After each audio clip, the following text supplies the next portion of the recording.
How are you feeling? That was definitely along the lines of a more typical client. You watched that one too? I couldn't bear the thought of you getting 2 really intense clients in a row. I just wanted to make sure everything went smoothly. I see.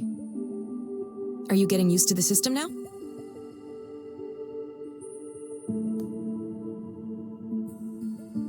Yeah, I think I get it now. Sticking to the script means I don't have to think about anything. I just read the words. That's right. Looks like you're getting used to it quicker than most new proxies. They'll say, if only I could just talk to them for real, if only I could say what I really wanted to say. That's a really common feedback point.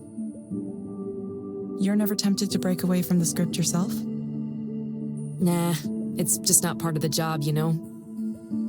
I learned to compartmentalize pretty early on, and that always served me well. People overestimate their own abilities.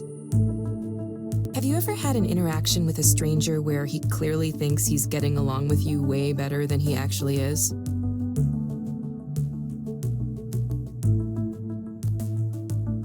Sure, hasn't everyone? It's like that.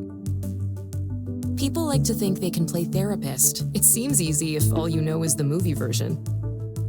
You know, where you get paid to sit there with your notepad and say, I see, or every once in a while. The reality is, active listening takes a lot of work. It's much easier to just zone out a little bit and let Eliza run things. It's kind of meditative in a way. You just follow the prompts. I know computers telling you what to do has this negative connotation to it, and people who want to criticize us call it dystopian or whatever. But it's like any technology. It's a tool. Either way, you're doing fine so far, Evelyn. This is a busy day, too. We might break our single-day record if no one cancels. Is volume especially high right now? It is, yeah. It really rose around the beginning of the year.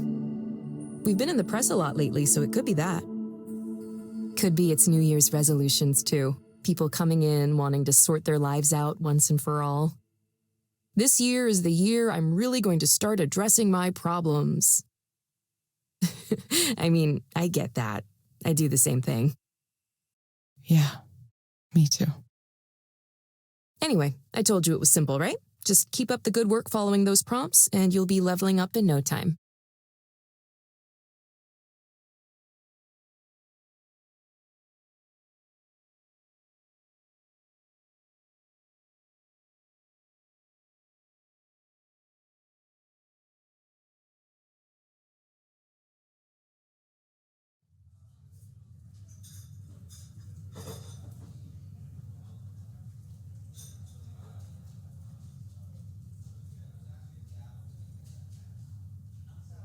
Evelyn! It's been so long since the last time I saw you in person.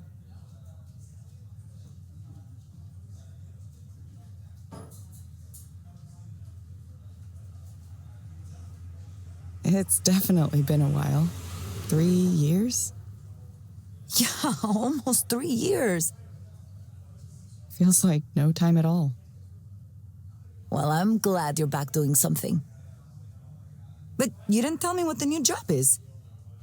Oh, well, it's being a proxy counselor for Eliza. You're kidding me. That's an interesting choice. I'm not quite sure why I did it. Maybe I thought I'd be able to see things in a new light. Wait, so do the people at the counseling office know? No, not yet. I should tell them, probably. I don't know.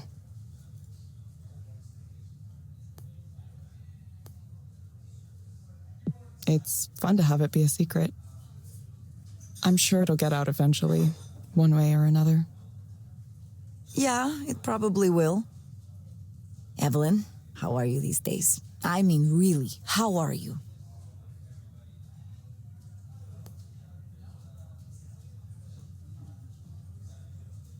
Still the same, I think.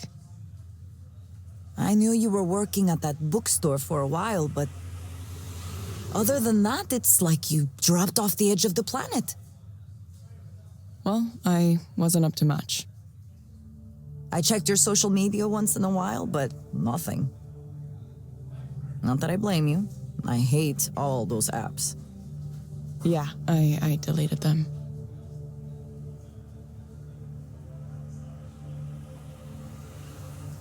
I don't know what happened. It's like...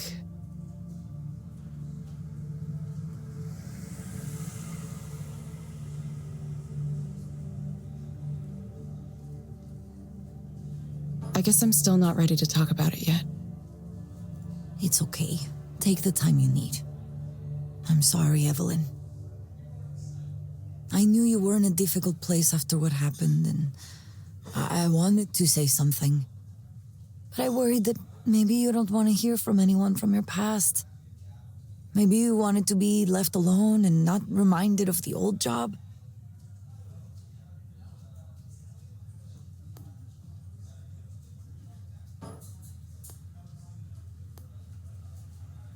Yeah, I wasn't ready then. Yes, I understand.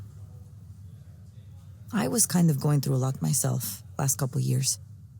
That's right. What about you? How is your life these days? What's it like being a rock star? It's a lot of work, actually. I have to prepare for the show next week. I have 2 collaborations ongoing, and I'm applying for funding for another, a big one. I'm also advising on an art activism group that makes art installations to challenge people to think about the ways technology is affecting their lives. Oh yeah, and I'm working on this, kind of like it's a granular synthesis engine, but with a new twist to it. It should be interesting. Granular synthesis. Sorry, I don't know what that is. It's a way to make sounds out of smaller sounds called grains. Maybe it's better to show you than to explain in words.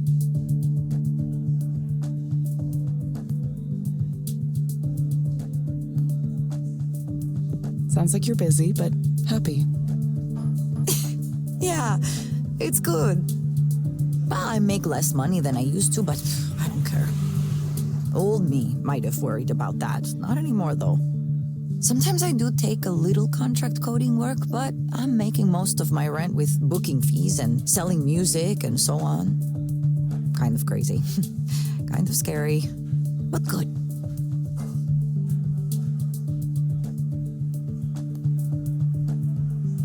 You really went your own way. You're a trailblazer. I couldn't stay where I was. Listen, I hope you can get away from the industry too, at some point. That reminds me what I was going to tell you about. Our old boss is back on his bullshit. Rainer? Soren?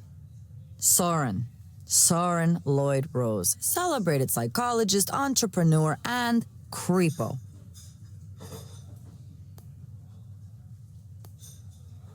Creepo? Wait, he wasn't ever weird around you? Did I ever tell you about the time that he hit on me with a story about past lives and the thread of destiny?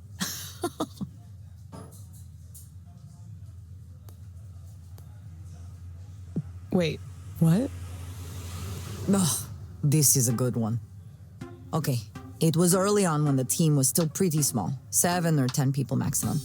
He'd gone out with some executives to dinner, and who knows what else. He came back to the office super late. I think it was like at least 11, maybe later. And the whiskey smell was just surrounding him. Like he jumped into a whiskey bathtub with his clothes on. Maybe he'd like to do that, I don't know. Anyway, I was still there for some reason. I was in the crunch mindset. He came over to my desk and started to mumble about, I don't even know how to describe it. Just this nonsensical rambling. He started by saying how much he hated businessmen, how ridiculous they are, that they don't know anything. He said that a few times. Then he said he could see my soul, that I was like a reincarnated spirit of, I don't remember, he said some name. Like a person's name? like a mythological name. I didn't hear it very well, but it was like a Buddhist spirit or deity or something like that. Then he goes on to say how he and I, all of us on the team, we're all these reincarnated spirits sent to relieve human suffering at the end of the world. And we're connected by a thread of destiny that draws us to each other again and again over multiple lifetimes. He talked about it like it was just like a red string you could see. So I'm thinking, is this like some kind of pickup technique? You know, how people will talk to you and say, oh, you are the reincarnation of an ancient goddess or something. Ugh, just because they are horny.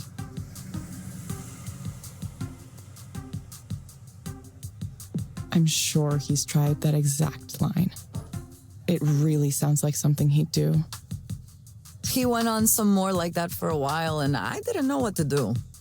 I wanted to leave, but he was blocking me where he was standing. So I couldn't simply go. I had to keep listening to him.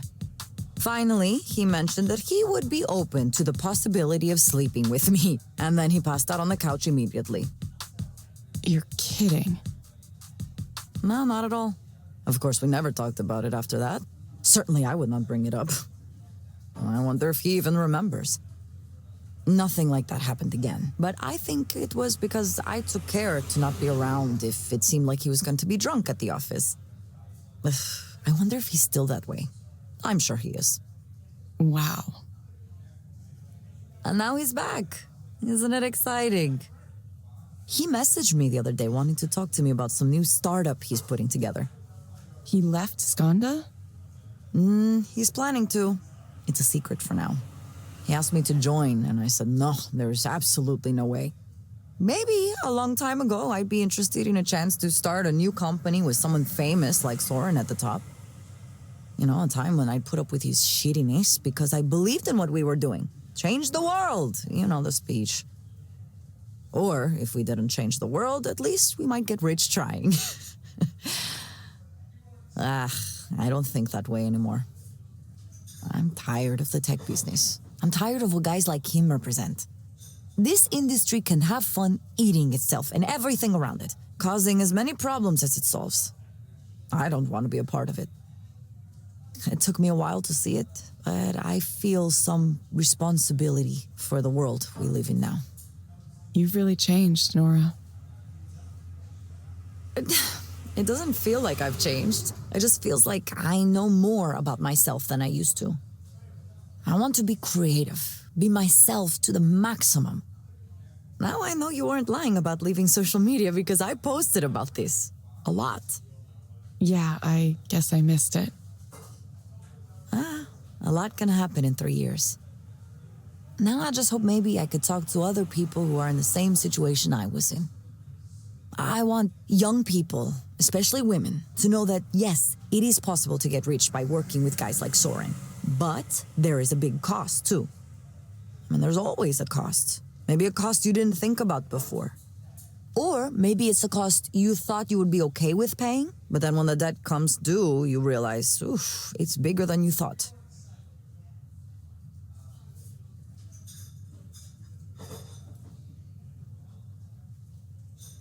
Now that's my conclusion. But you, on the other hand, you should go and say hello to him. To Soren. Yeah, he's giving this big keynote talk next week, you know? It's the reveal of his new startup. Many people will be watching.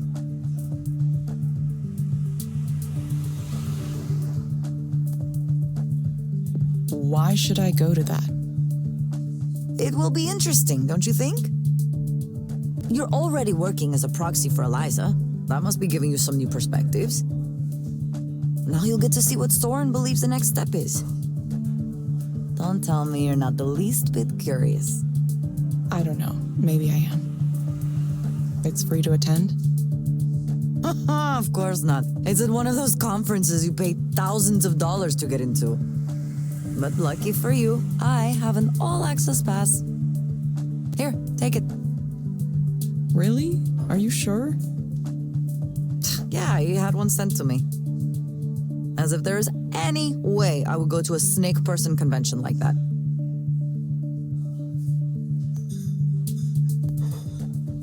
snake person.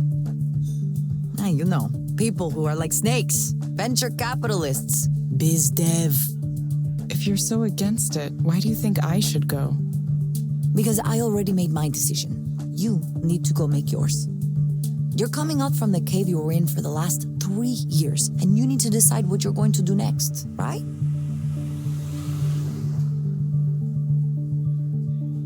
Evelyn, you're one of the smartest people I've met in my whole life. I'm serious. I've seen the way you approach things like this. You're going to research and learn as much as you can, and only then, when you feel like you know enough, you'll make your decision. Isn't that right? You have more to contribute to the world, but you want to know you're contributing the right things in the right way. I've always admired that about you. Anyway, I should get going. I have a rehearsal for a show to get to. It was really good to see you, though. Really, really good. I promise not to be a stranger anymore, okay?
So, to get back to my original point, the current state of the art is AI-driven counseling, typified by apps like Eliza.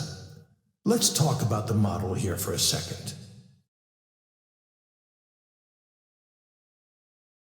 It all begins with data. You collect all the data you can. From base-level metrics like heart rates, body temperature, blood pressure, to higher-order metrics like hand movement, head movement, gaze aversion. If the client lets you, you'll want to pull from their digital life too, their message histories and email, their search histories, and online behavior. It's all potentially valuable. Then you compare the client's responses to relevant data from thousands of other clients and build a model of the client's psychological state. This approach has worked well so far. Eliza is still the best and most advanced version, but that's just my personal opinion. For those of you who don't know, I was the team lead and chief psychologist for the Eliza project at Skanda for a number of years. Now, even though this is a proven approach, there are two weaknesses I'm going to highlight. One is the data I was just talking about. You're completely dependent on that. Collect as much as you can, sure, but it's important to keep in mind that you can have all the data in the world and still not understand why things work the way they do. And that's important for us to know, because if we have something that works, but we're not sure why, then what do we actually understand about ourselves? The crucial step after data is the model. The data needs to be used to validate a model. If you can't make a model, you're finished. If that sounds like basic, obvious science to you, it is. But I was surprised to find out just how many people from the tech sector don't think this way. I suppose you don't need to understand why something works in order to make it into a product and sell it. Obviously, though, if you had mastery of the underlying details, you'd be able to adjust the process and potentially make it work even better.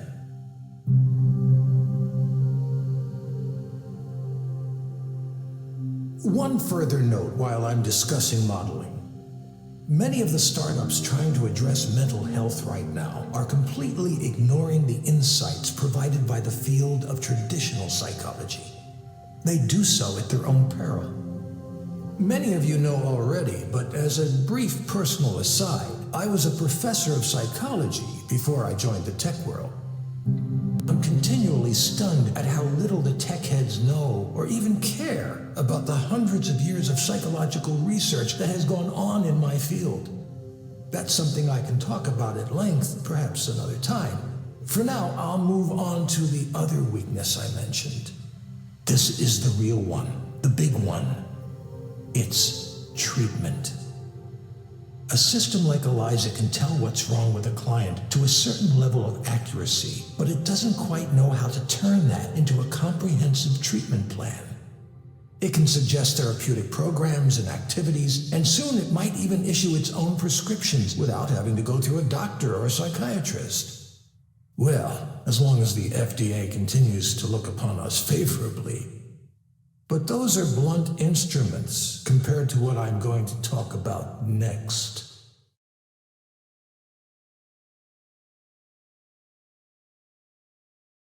Many of you know there's a technology still in its infancy called direct stimulation. For those of you who haven't heard of it, direct stimulation is a way of creating sensations within the brain with targeted electrical impulses. Imagine an augmented reality headset, but instead of working on your eyes, it stimulates the brain in such a way as to induce a specific dream. A spring meadow, for example. This sounds fantastical, I know, but progress on this technique has been occurring faster than you think. We're actually quite close to a workable demonstration model. How is that possible? Well, first of all, we only suggest an overall feeling. Your own brain does most of the work, just as it does in your dreams.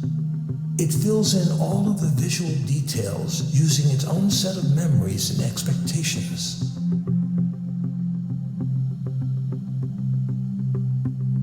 Induced dreams via direct stimulation can contain all the therapeutic content of VR therapy without the need to create realistic graphics or other content. Instead, it harnesses the brain's creative power to dream up the situation for itself. Combine that with the insights we gain from parametric therapy systems like Eliza, and you have a complete end-to-end, fully automated system. It should be clear now that this heralds a revolution in how we treat, how we think about mental health. And with mental health challenges on the rise across the globe, it couldn't come at a more crucial time. So, that's why today, right here, I'm announcing Aponia, a new company to make induced dreaming a reality and end human suffering as we know it. I should note that I remain on good terms with Skanda. In fact, they're a minority investor in this new venture. But still, I'm very much going my own way on this. It's no secret that Raynor and I don't always agree, and that's why we mutually decided I should pursue this paradigm shift on my own. As for details on the venture itself, I don't have anything specific to announce at this time other than that the technology is real and working in prototype form already. But you can be sure to hear more from me on that soon. Thank you.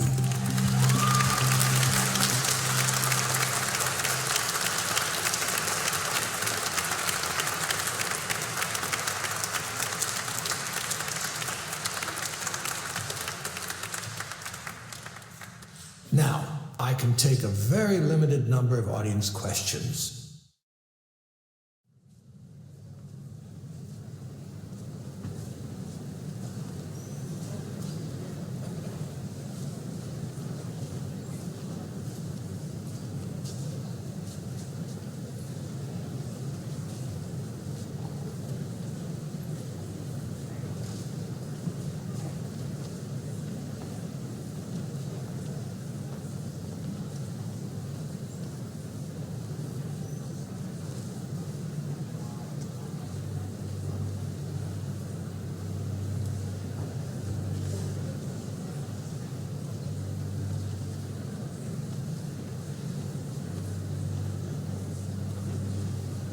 Well, look who's here. It's like I've seen a ghost.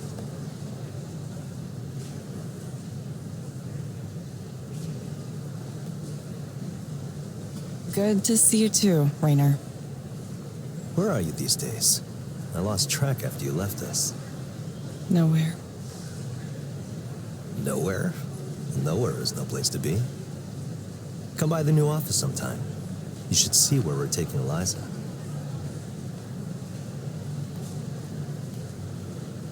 Sure. Good. Sarah will set something up for next week.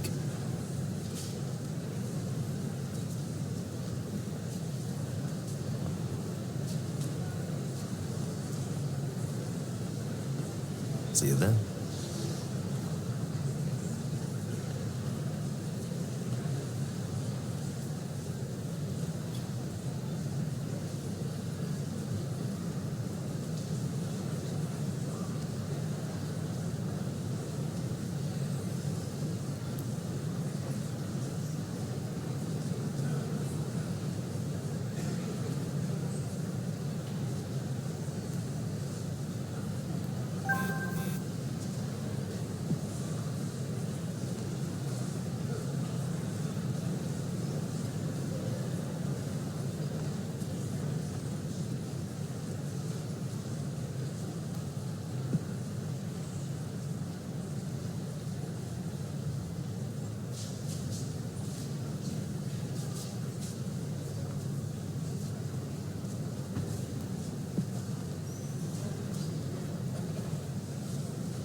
Hello, Gabriel.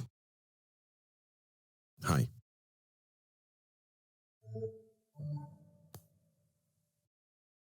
Hope you didn't get rained on too much on your way here. A little, but it was fine. I'm used to it.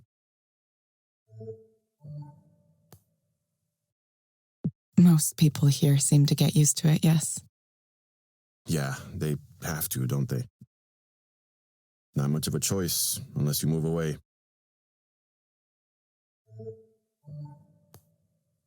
So, what brings you here today? Well, I don't know where to start. I've never really done this kind of thing before, counseling. That's okay. Start wherever you like. Well, I'm about to be a father. Yeah, my wife is due in a few months. Congratulations. That's what everyone says. Congratulations, congratulations. I get this tension, this restless feeling when people say that. It's like a curse or something. Congratulations.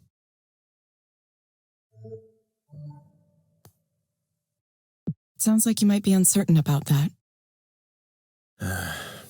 Maybe. I've tried to be a good husband, and I'm going to do my best to be a good father too, but I don't know. There's something bothering me about... I'm balancing a lot of things right now. Work, family, expectations. Everyone has something they want from me. Everyone wants me to do this or that, behave a certain way. It's just annoying. Being a father, what if I don't want this? Why do you think you might not want this? We all have things we don't talk about, things we would rather keep secret. Things that might upset our families if they knew about them. It's unfair. That's all I'm saying. It's unfair that we expect each other to be perfect when there's more going on. I can't stand it when people act like they're pure, like they've never touched a bad thing in their whole lives. And then these people around me think they can tell me how to act, what I'm supposed to do, and I'm like, yo, don't you know you have your own shit to deal with? Why do you have to pick on me all the time? This whole fatherhood thing is just, you know what being a father is to me? It's about providing and protecting, taking responsibility. The world is dangerous, and sometimes the dangers can be hard to see. My duty is to protect. I'm going to take that seriously. Everything I do, I take it seriously. So I don't get why people are worried about my ability to do that. What makes you think people are worried about your ability to do that? Because everyone thinks I'm trying to escape my responsibilities. Everyone is so quick to judge. Here's a story, okay? The other day, Selena, that's my wife, Selena and I were at a get-together. Her family, my family, a few families we both know, right? Grilling out on the back deck, that kind of thing. Everyone was more or less chill, right? But then late in the afternoon, the baby stuff starts coming up. Once one of them brings up babies, it's just all babies all the time. Babies. And because of my wife, they start saying, oh, giving birth is going to hurt so bad. It might tear your skin. Just these kind of gross things. So I'm like, hey, quit it with that. I don't want to hear that kind of stuff. We're eating. There's kids around. Come on. And they're like, no, it's natural. It happens. Of course, we got to talk about all this terrible shit. How are you going to have another kid if you can't even handle the first one? And I just say, excuse me? A second kid? Who even said we were going to have two? I didn't even want the one. Maybe that was a mistake, but I was angry. It made me angry. It just got under my skin so bad, like I need to give my whole self over to this baby. What about me? What about my time? It's a really important thing for me, my time. Well, I'm just supposed to give that up? I've already sacrificed a lot, more than they can imagine. I give everything of myself away. Job, family, everyone wants me to be something for them until there's nothing left. But I can't talk about this stuff to anybody. They just say I'm being selfish. It's like what I want just doesn't matter. Here's a question, Gabriel. If you were to have something you wanted right now, what would you choose? Oh, I'd be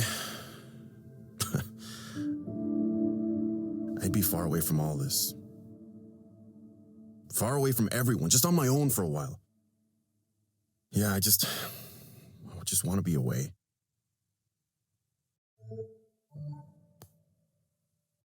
Okay, Gabriel, I have some recommendations for you.